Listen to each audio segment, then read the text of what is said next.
جی وہ کہہ رہی ہیں کہ میرے چچا کو بھی نائل کر دیں، اور چچا کو وہ کہہ رہی ہیں کہ وہ بھی نائل ہو جائیں، تاکہ پھر اس کے بعد ظاہر ہے مریم نواز صاحبہ کے علاوہ شریف خاندان کے پاس کوئی اور آپشن نہ بچے. وہ اس لیے شاید اپنے چچا کو تھوڑا سا کہہ رہی ہیں کہ چچا بالکل آپ کر سکتے ہیں، آپ ڈٹ جائیں، آپ لڑ جائیں، یہ لڑنے کا وقت ہے، ڈٹ جانے کا وقت ہے.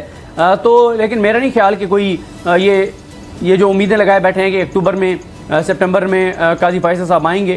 تو ان کی نائلیاں بھی ختم ہو جائیں گی، نواز شریف کی تاحیات نائلی بھی ختم ہو جائے گی، نواز شریف کے سارے کیسز بھی معاف ہو جائیں گے، اور جو اس وقت جسٹس عمر تا بندیال صاحب کے دور میں سپریم کورٹ پر حملہ آور ہوگا تو ان تمام کی نائلیاں ختم ہو جائیں گی. تو یہ کوئی اچھی روایت نہ تو ہوگی، نہ میرے خیال اتنا آسان ہوگا قاضی فیصل صاحب کے لیے. پھر اس طرح سے تو پھر ایسے تو پھر کچھ لوگ اور پھر قاضی فیصل صاحب پہ چڑھ دوڑیں گے، پھر ان کی سپریم کورٹ پر حملہ کر دیں گے، پھر وہ کہیں گے ٹھیک ہے جی میں قاضی فیصل صاحب کے خلاف کھڑا ہو جاتا ہوں، اور قاضی فیصل صاحب کے بعد جو چیف جسٹس بنیں گے وہ آ کے اور ساری یہ نائلیاں ختم کر دیں گے. تو یہ مذاق نہیں ہے، یہ 22-23 کروڑ کا ملک ہے، یہ ایک ریاست ہے جہاں پر آئین ہے، قانون ہے. اس کو یہ اپنی سیاست کے لیے ریاست کو قربان کر رہے ہیں، ملک کو یہ خانہ جنگی کی طرف لے کر جا رہے ہیں. جو یہ کر رہے ہیں یہ تو داد دینی چاہیے چیف جسٹس پاکستان عمر تا بندیال صاحب کو کہ جس طرح سے وہ تحمل سے کام لے رہے ہیں. ورنہ مجھے اندازہ ہے کہ اس وقت سپریم کورٹ کے کچھ ججز کا یہ ویو ہے کہ آپ کنٹمپٹ کی پروسیڈنگ شروع کریں، ہم دیکھتے ہیں کہ پھر یہ کیا کرتے ہیں، جو یہ واضح طور پر کنٹمپٹ آف کورٹ کر رہے ہیں. تو اس لیے سپریم کورٹ نے آج بڑا فیصلہ دے دیا ہے، اور یہ جو 4-3 والی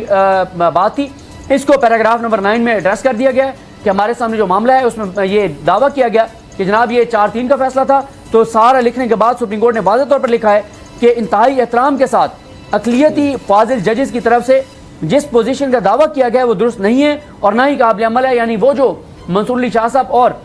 جمال خان مدوخیل صاحب کہہ رہے ہیں کہ یہ 4-3 کا فیصلہ ہے، یہ وہ غلط کہہ رہے ہیں، یہ قابل عمل نہیں ہے. کیونکہ دیکھیں 5 ججز کورٹ روم میں آئے،